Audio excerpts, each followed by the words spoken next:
Hi guys, this is Dave the Animal Guy. We got a good one for you today. We're here in Altadena, California with my good friend Amelia. We're visiting her little urban farm. And tell us a little bit about your farm and a little tiny bit of history. Okay, well, nice to meet you all and welcome to McDonald's Urban Farm. We are a 2-acre working USDA ranch here in Altadena, California. We raise seasonal produce, all organic and biodynamic, meaning everything we use comes from our own fertilizer. We use no pesticides. We hatch out our own praying mantises and ladybugs to get all those little guys. We've got goats, chickens, turkeys, ducks. You're gonna meet all kinds of crazy animals today. This is Mel.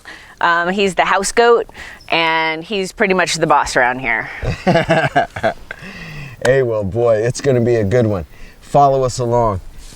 Let's go check out some really neat little farm animals. Okay, Amelia, you wanted to tell us about this special tree? I did.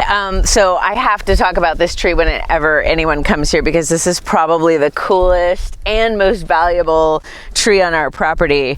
It's really unique. It's a Seville orange, so it's a bitter orange, not an orange you would just eat, but if you've ever had English marmalade, that's what it's made out of. It's also used in Yucatanian food, so cochinita pibil, if you've ever had that, like really tangy, like shredded pork roasted in banana leaves.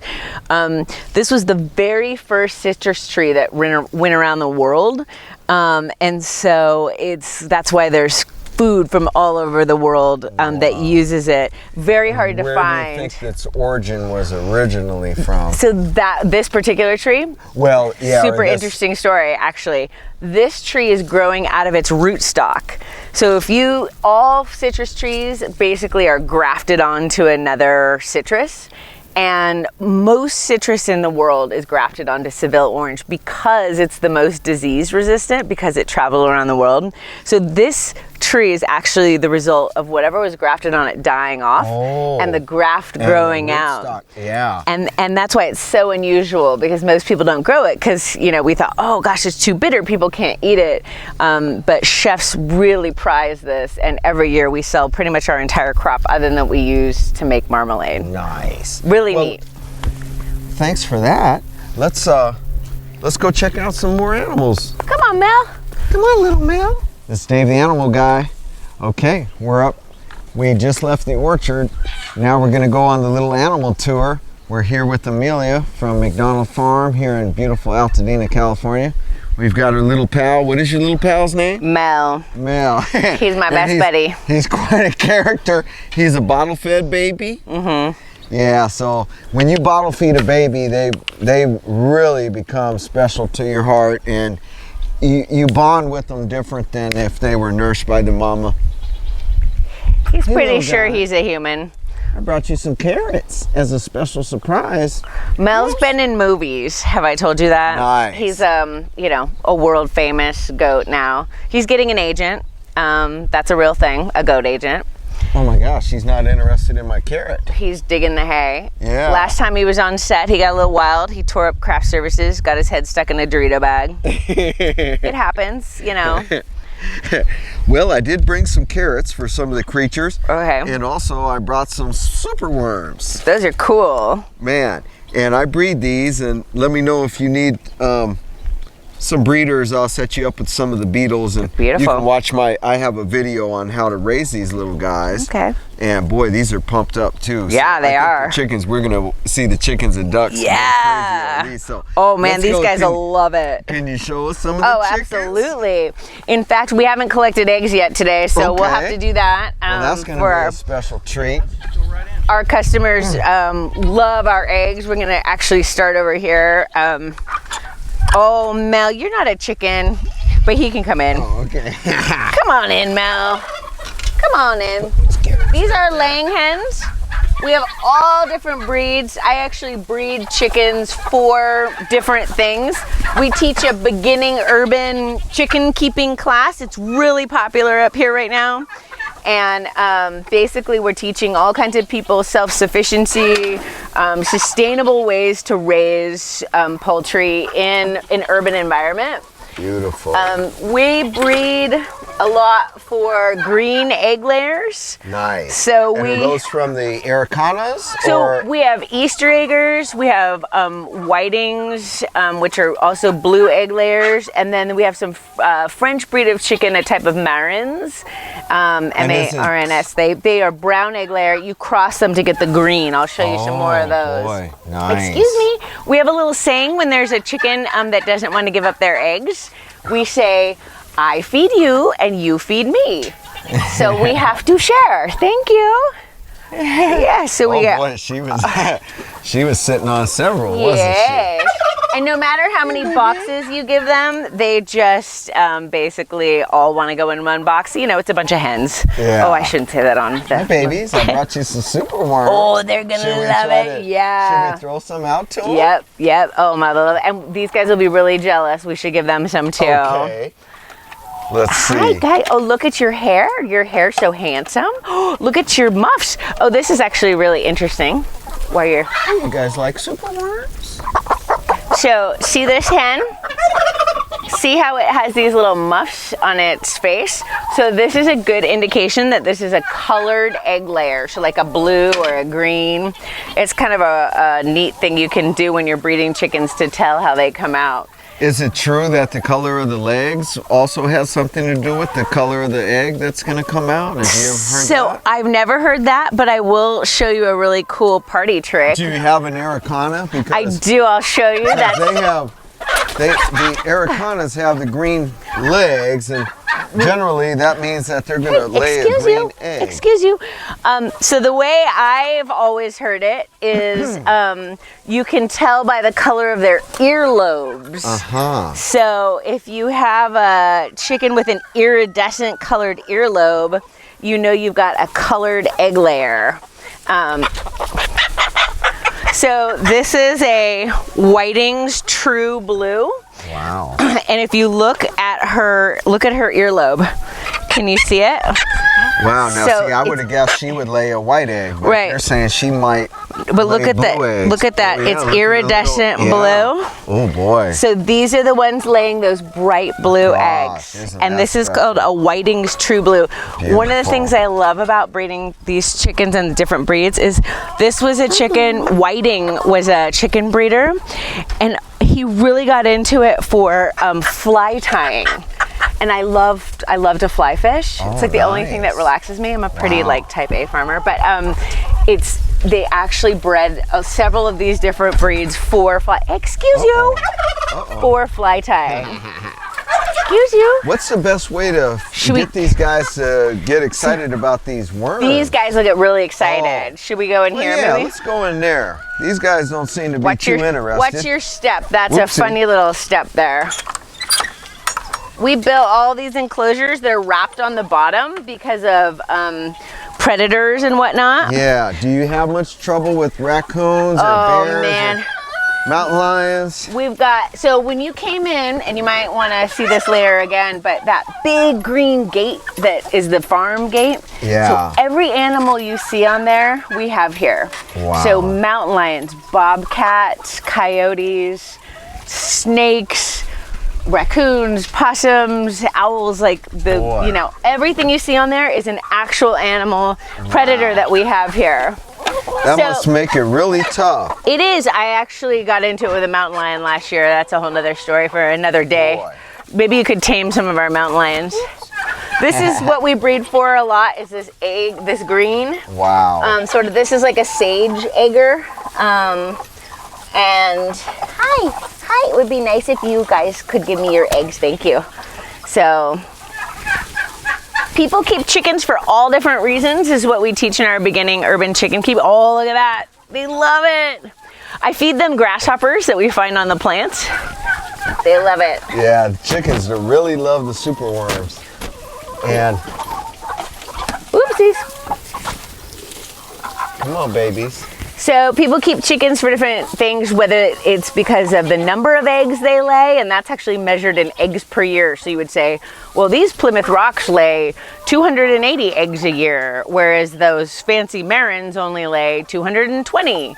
And then other people keep them for the colors of the eggs. So, if you're looking to make an egg basket like this, you know, with the different colors. You go for that. Yeah. So volume or how they look. I love black and white chickens. This one is a speckled Sussex. Wow. Super pretty old English breed. We have a rooster of that, Prince Harry. This is Meghan Markle 1, Meghan Markle 2. Get it? Sussex. You know, he's the Duke of Sussex. Anyway. I don't get out much. Awesome. Boy, they seem to really be enjoying the superworms. Wow. What do you raise the superworms for? I raise them for my chickens and for going fishing. Yeah. Oh, really? Oh, that's great. And also, you know, you could also feed them to geckos and lizards and people that have... we have a bearded dragon. Bearded dragon. We have one, named Flame. And they're quite expensive at the pet store, and they're not really that hard to raise. So, and I've actually got a video on how to raise these little things. And it's a fun little hobby. Worms are great. They're great for biodynamic farming, like what we do, because you know, they enrich your soil. Yeah, as a matter of fact, they live in their own substrate here. They live in wheat germ and oatmeal, but once they start eating that and they poop it out, that becomes a natural fertilizer as well. And you can use that, and you can put it in your compost pile or put it on your plants. It's a little different than redworm castings. But it all, you know, it's all comes into effect. Well, look at this. So they eat the worms and they poop, and then this straw enhances our soil, and that's how we grow everything.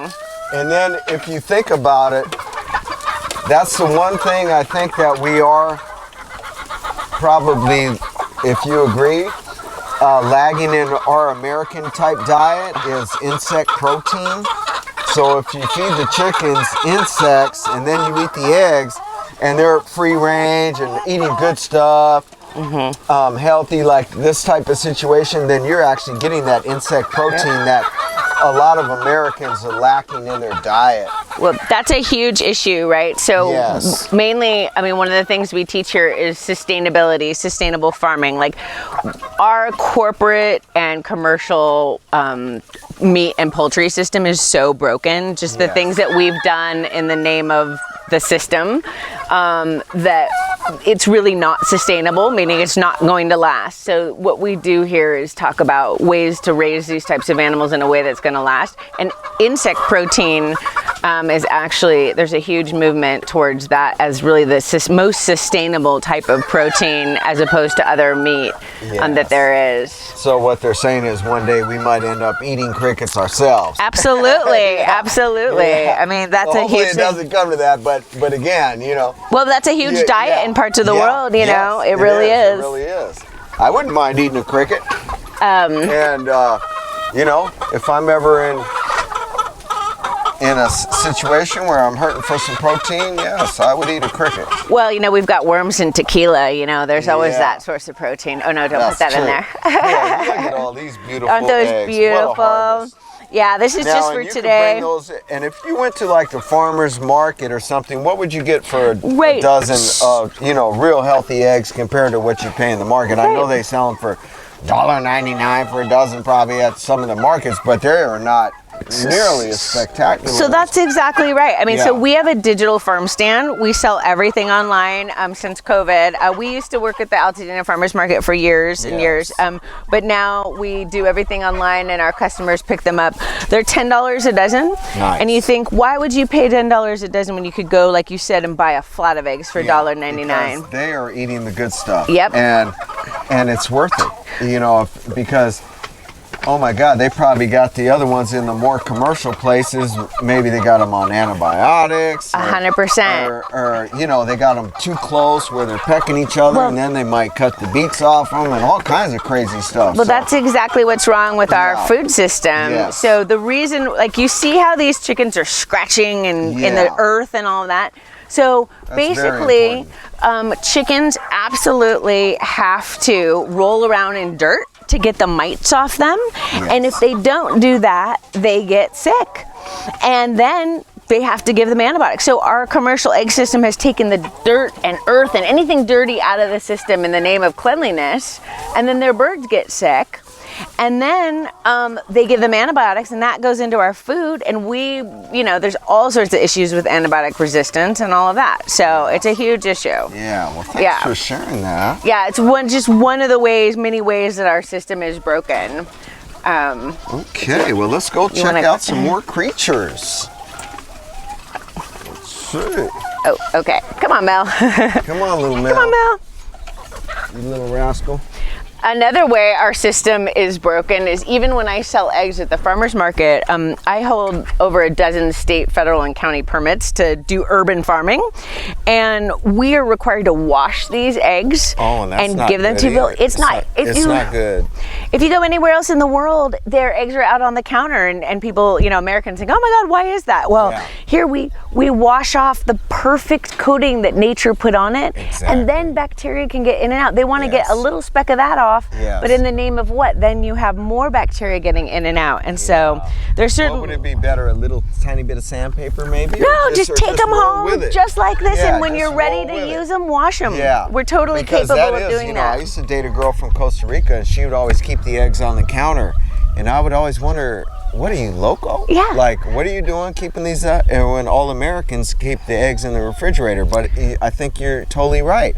I think once you wash an egg, then it does need to go in the refrigerator because you wash that protective coating off. Yep, that's exactly right. Our system is another way our food system's broken, and why local food matters, because you can get them fresher and quicker, and you know where they're coming from, and they're exactly. So it really is worth the extra price to know where your food is coming from, and even if it's a little tiny bit more expensive, if you really want organic stuff, this is where you want to get your eggs from. This is Dave the Animal Guy. I think we're going to go check out some more creatures. This is Dave the Animal Guy. We're here in the goat pen at the Mcdonald farm, here with the little dwarf, what type of goats are they, Amelia? These are dwarf Nigerian goats. They are cute. They're dairy goats. Nice. And they sure are interested in these treats. Boy, you're the rudest little guy. Oh, Mel is very spoiled. Little Mel, little man, and he wants the bucket itself. He won't take it out of my hand. He wants the whole bucket. You little bugger. Here, to get a piece of carrot. So all these babies were born here, except for this mommy, Butter. So all these babies were born here. Lollipop, Ladybug, Jelly Bean, Jolly, and Mel. Nice. These were our American Dairy Goat Association line that the kids here in Altadena could show for the Dairy Goat 4-H program that was recently restarted, bringing back agriculture programming to LA County youth in this area. We teach them how to bird the babies and milk the goats, make cheese and soap. Again, it's about self-sufficiency and sustainability. Beautiful. And that's so great that you're doing that, because Altadena is, the more it gets gentrified or whatever you want to call it, we're losing more horse properties and we're getting more subdivided and stuff like that, and we're losing things like this, and that's what Altadena, growing up in Altadena used to be all about. It was that we were part unincorporated. Oh, he got my toe. Oh boy. Oh, he stepped right on my toe. Whoo, that's gonna hurt later. We were a very agricultural up here. When I give farm tours, I ask who has citrus trees in their yards, and everybody raises their hand. Yes. And the reason is because this was all citrus orchard, except for a few horse properties like this one, and the other ones up against the hills here. And we're losing those trees. Yeah, and the more people subdivide or gentrify the place, we're not gonna be the same Altadena as what we're really used to when we grew up here. Yep.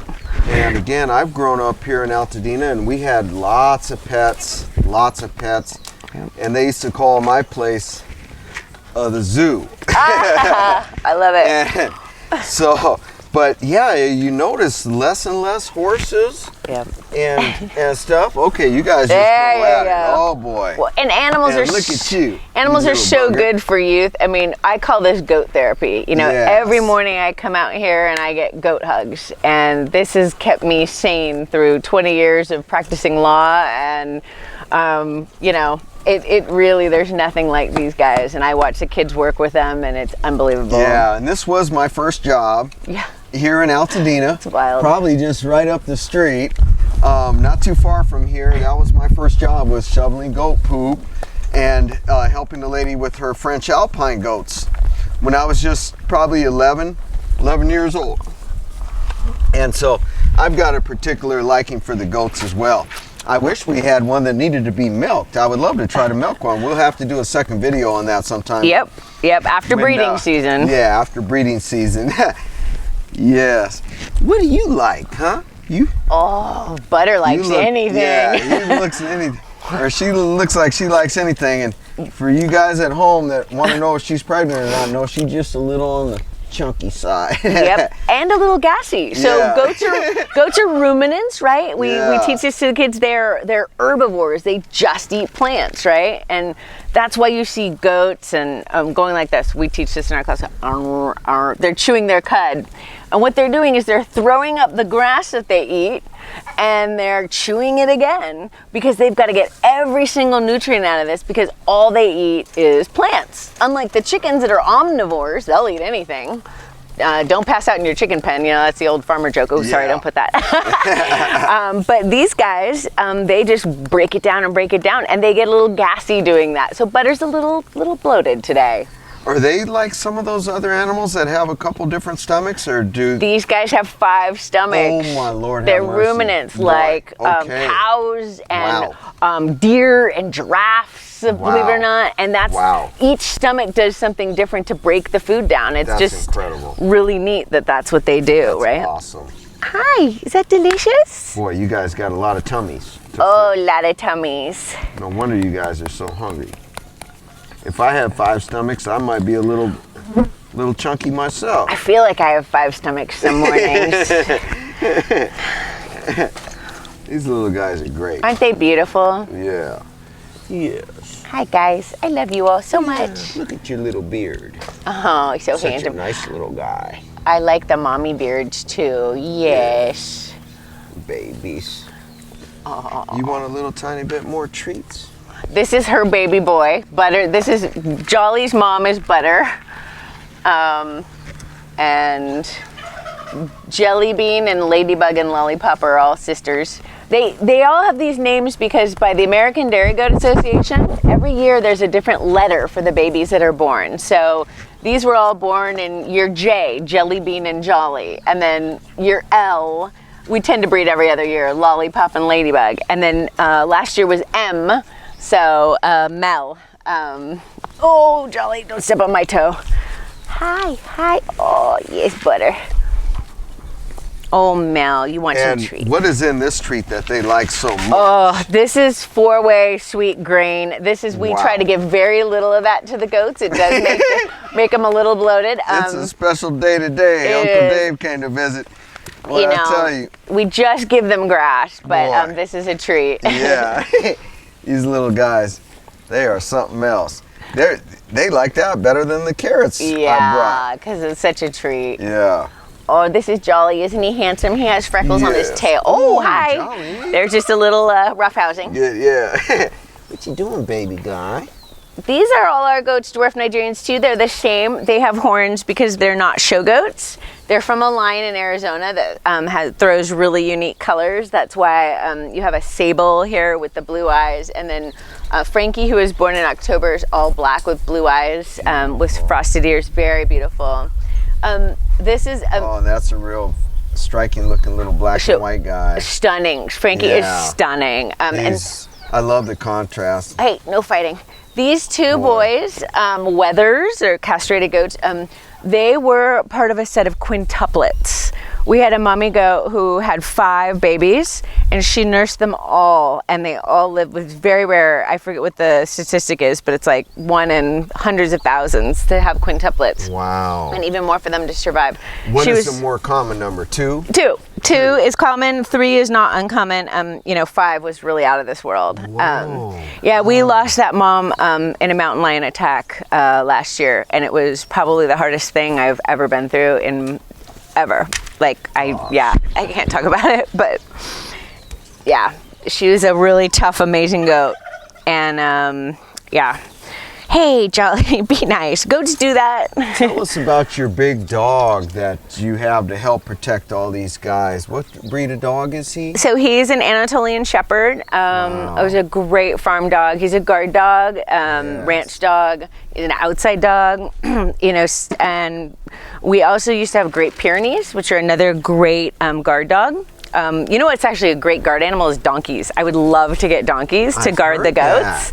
And my vet does have access to rescue mules and donkeys, so I'm interested in that next. Oops, did I just say more animals?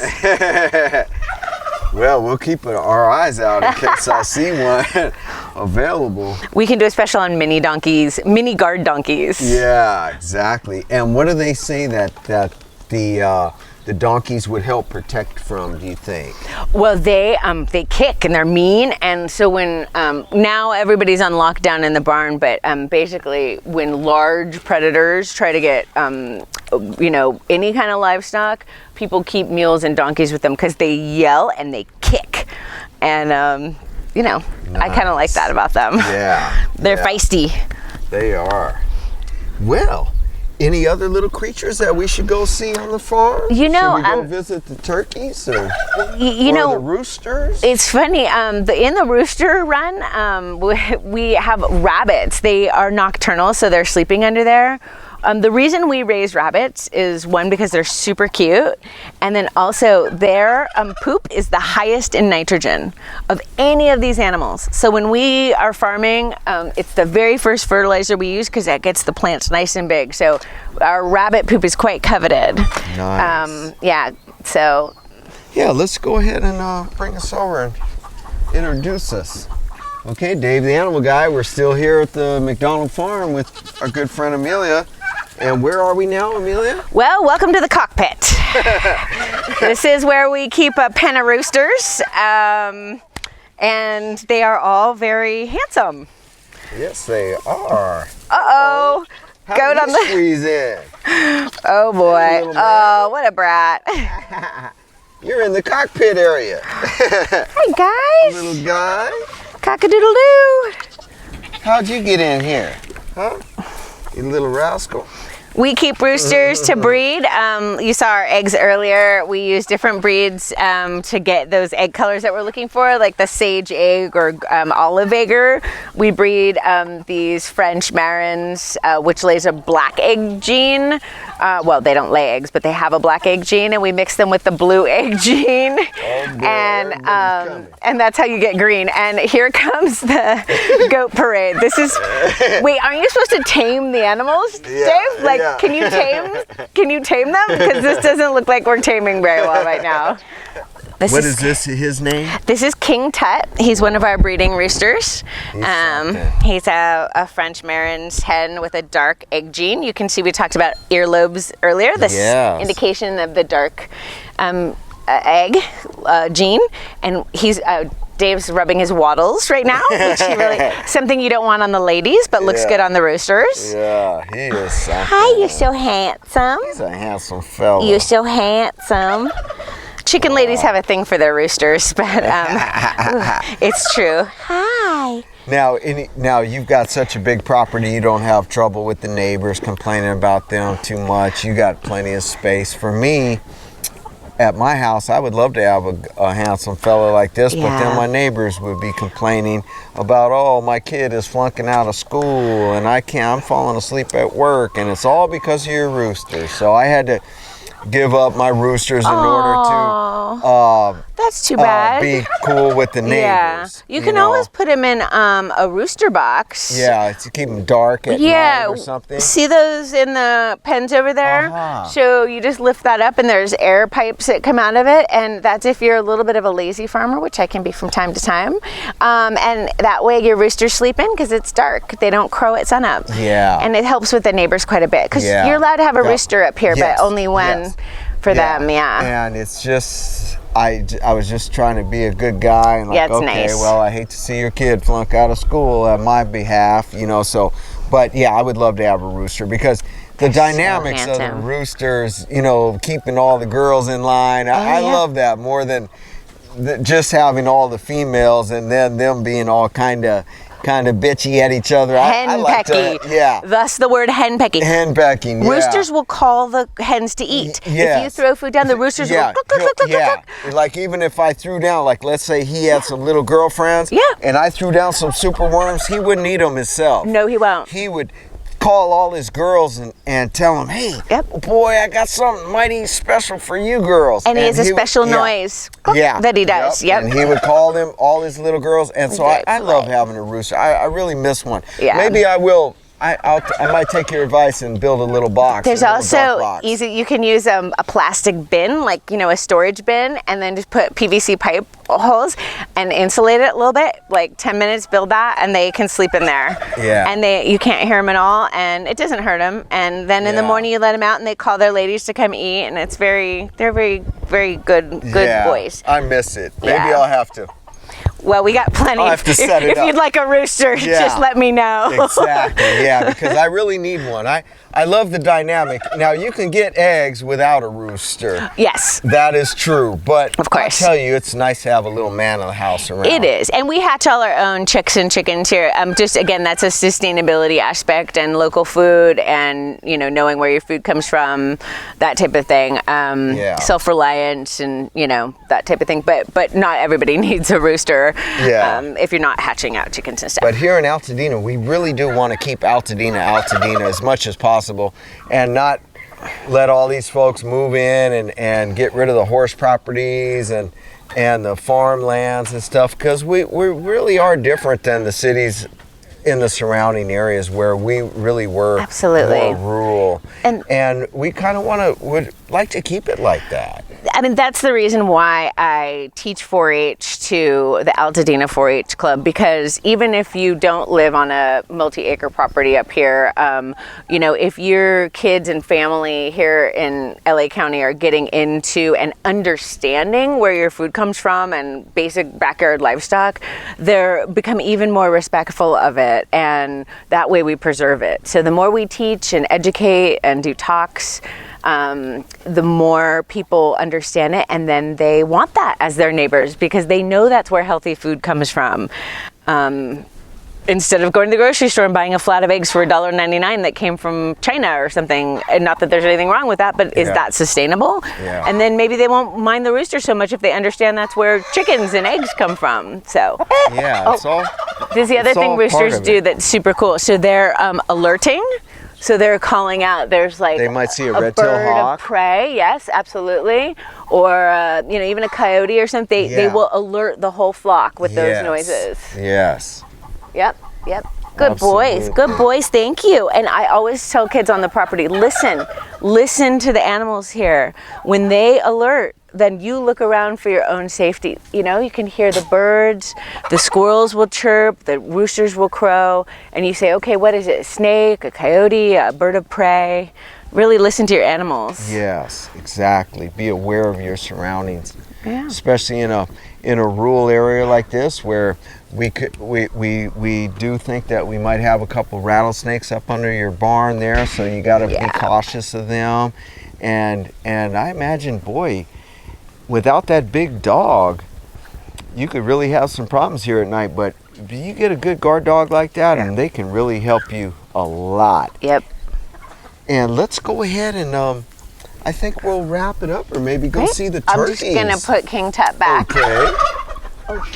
All right. Now we're still here at McDonald's farm, here with our good friend Amelia, and we're in the turkey pen.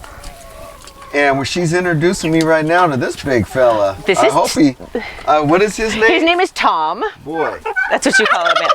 And they laugh at jokes. If you tell a knock knock joke, go. Wow. Knock knock.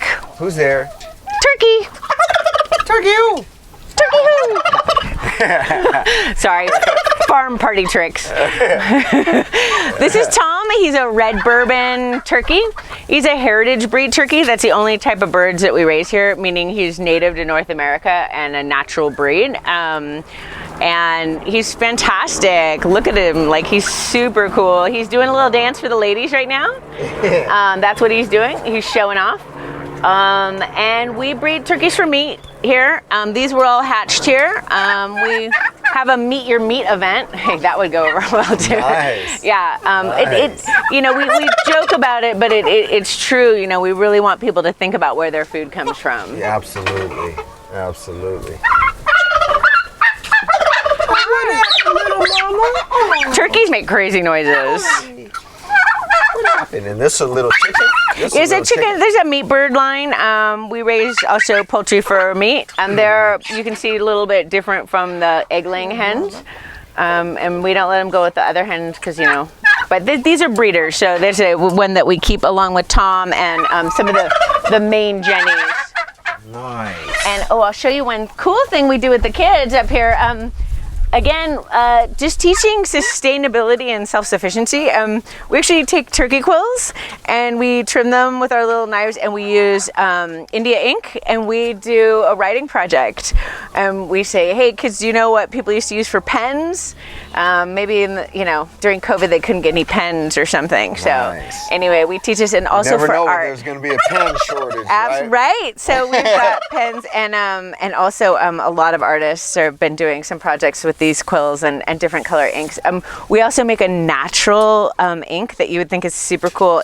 You might know it because you like plants. It's called cochineal. It's a little tiny bacteria that lives on the prickly pears. On the cactus. Oh, absolutely. And we make a red dye. Yeah, absolutely, and that's actually what royalty used to dye.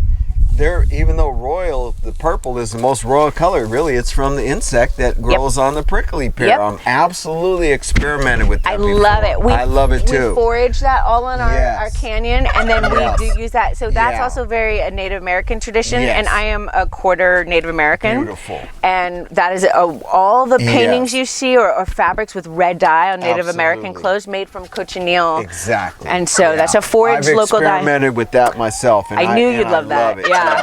And I love it. Well, boy, Amelia, it has been a great experience. Thanks for sharing your lovely little farm. It's such an inspiration to people, and it's going to even, elevate me. I'm going to have to go in my backyard and do a little work and maybe make myself a little rooster box or something so I can get a rooster back up in the camp. Absolutely. And boy, this has just been great.